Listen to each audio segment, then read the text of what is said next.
రోజు మధ్యాహ్నము మా నాన్నతో దెబ్బలు తిన్నానన్నయ్య. వాళ్ళ చేసేవాడు కాదు కదరా, ఎందుకు దెబ్బలు తిన్నావు నాన్నగారితో?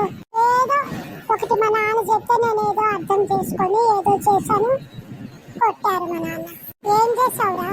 మా నాన్న ఏం చెప్పారంటే, ఏం చెప్పారా? చెస్ బోర్డు మీద ఏనుగులు గుర్రాలు ఉంటాయని చెప్పారు. నాకు తెలియదు కదా, ఆట ఏందో పేరేందో వినలేదులే. అరే గుర్రాలు ఏనుగులు ఉన్నాయి, ఓకే. తర్వాత మరి నువ్వేం చేసినందుకు కొట్టారు మీ నాన్న? చెస్ బోర్డు మీద గడ్డి తీసుకొచ్చి వేశానన్నయ్య. చెస్ బోర్డు మీద గడ్డి వేసావా?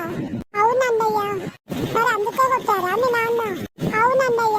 గుర్రాలకి ఏనుగులకి మేతే కదరా నువ్వు గడ్డి వేసింది, దాంట్లో తప్పేముంది అన్నయ్య? చెస్ బోర్డు అంటే ఆడుకుంటేదన్నయ్య. ఆడుకునే బోర్డు మీద కాయిన్స్ వాటిని గుర్రాలు ఏనుగులు అంటారంట. నాకేం తెలుసు, నేను చిన్న పిల్లోని కదా అన్నయ్య. అందుకే చెస్ బోర్డు మీద గుర్రాలు ఏనుగులు ఉంటాయంటే వాటికి ఆకలి అవుతాదేమో అని గడ్డి తెచ్చి వేశాను. మరి దానికి మీ నాన్నేమన్నారు? ఎందుకురా గడ్డి వేసావు చెస్ బోర్డు మీద అన్నారు.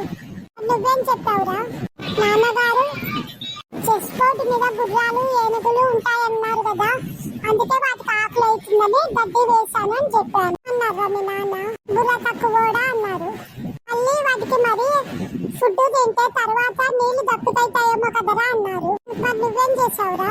కదా నీళ్లు కూడా పెట్టాలి కదా అని నీళ్లు తెచ్చి పెట్టాను. అంతే, మా నాన్న 4 పీకారు నన్ను. నాకేం తెలుసు అన్నయ్య.